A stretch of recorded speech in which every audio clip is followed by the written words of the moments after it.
This episode of Love Lawn is sponsored by SB Fabrication and Parts.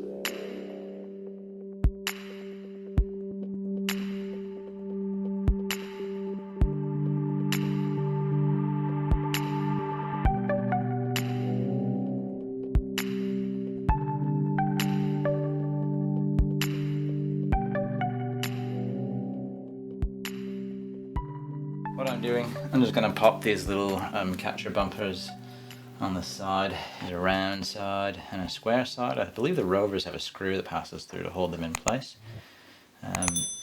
On this solid deck 14 and on the twin rail 17 that I've got, they just sort of pop over.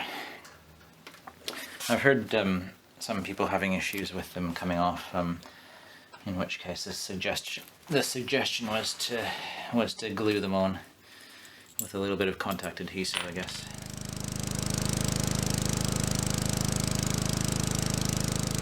So I was editing this video and I realized that I had completely neglected to show you how I install the grass deflector. Obviously it's one of the last things to go in once everything else is sorted out, but nonetheless it still needs to get slotted in there. So I've got a grass deflector from another machine to show you, so let's flip over to that. So what I've got here is an old sole plate out of another machine. Just got the bottom blade on it, obviously. It's normally sitting inside the frame of the machine, so pretty basic. 2 bolts holding it in place. Now along the top there's a little section here, and it mates with the 2 clips on our grass deflector. So the grass deflector also sits within the confines of the frame of the mower like so, and the 2 clips, turn that around, the 2 clips basically sit clip on over the top of that, line it up properly, over the top of that section of the sole plate. And you'll notice of course there's the 2 tabs hanging off the back of the deflector as well. So the deck of the machine sort of ends around here, and we have our little grass deflector clamps, which, just unbolt that. This goes up and under the deck, the little threaded section here, and then our little thumb screw comes down through the top of the deck and threads into that clamp like that.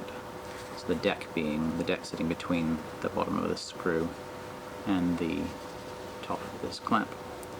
So when you install it, the clamp fits through the little slot like so. So as you tighten this bolt, it bears up against the underside of that clamp arm and holds everything in place against the underside of the deck. There's some other little bits that hang down on the deck there. Now some guys will put a little bit of rubber seal or channel on there just to protect the inside of the mower frame, the paintwork. There's a little bit of clearance here. I don't think it's completely necessary myself. It's a nice little addition if you feel like doing it, and looks nice. But in practice, you're not pulling this thing in and out. It's not something that you're normally going to be fiddling with very often, unless you've got a problem with it, or unless you're taking your reel out on a regular basis to get sharpened, or to swap it out for a grooming reel or a verdi or something like that. But day to day, this thing's going in the machine just like all the other parts, and it's going to stay in there until you have some reason to take it out. So these 2 came together off the solid deck, the 14-inch that we're doing for the groomer conversion project, the community build, so be sure you're following along with that one. It's ticking away in the background as well. And in case you haven't seen it, I've got a replacement courtesy of Old Time Parts. So Jason Cushway over at Old Time sent me this along with a catcher.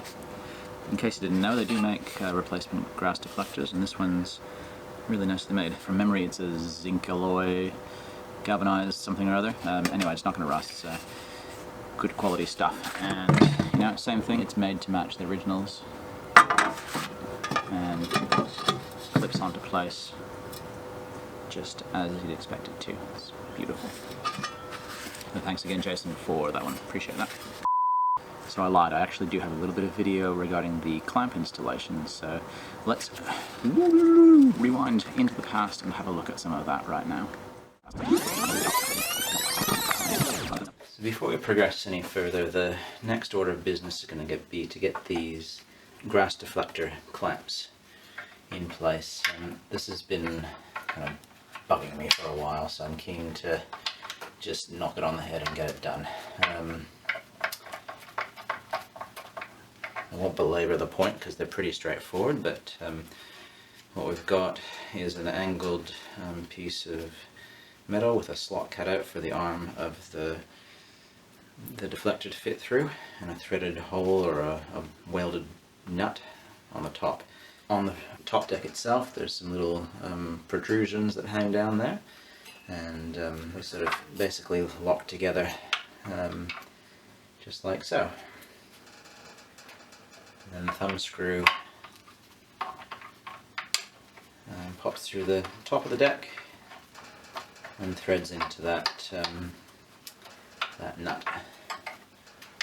If you're wondering, these are the brass thumb screws available from George Pond Mods as a aftermarket item. They're in the style that's original to the solid deck machines. The twins from some era forward, I'm not sure when, have more of a sort of star-shaped plastic knob, but effectively it accomplishes the same thing. These knobs are knurled on the outer edge and have a slot for a driver, I guess, on the top, so they're a little bit more sort of low profile and hard on the hands, I suppose, but you know, that's sort of just how the style is. So we'll leave those in place like so for now.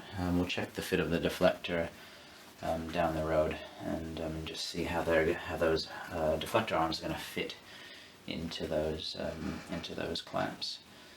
But yeah, basically we've got the clamp plate underneath and the thumb screw on the top, and that's sort of it. I might give these thumb screws a little bit of a polish just to shine them up a little bit further if I can. So that's it for today, guys. Thanks as always for watching. Don't forget to subscribe if you haven't already. Hit like if you enjoyed today's content, and of course feel free to leave a comment or a question down below in the comment section. You can also find us on Facebook and Instagram for out-of-band content and commentary and photos and random stuff. Anyway, thanks for watching, guys. See you next time. Bye.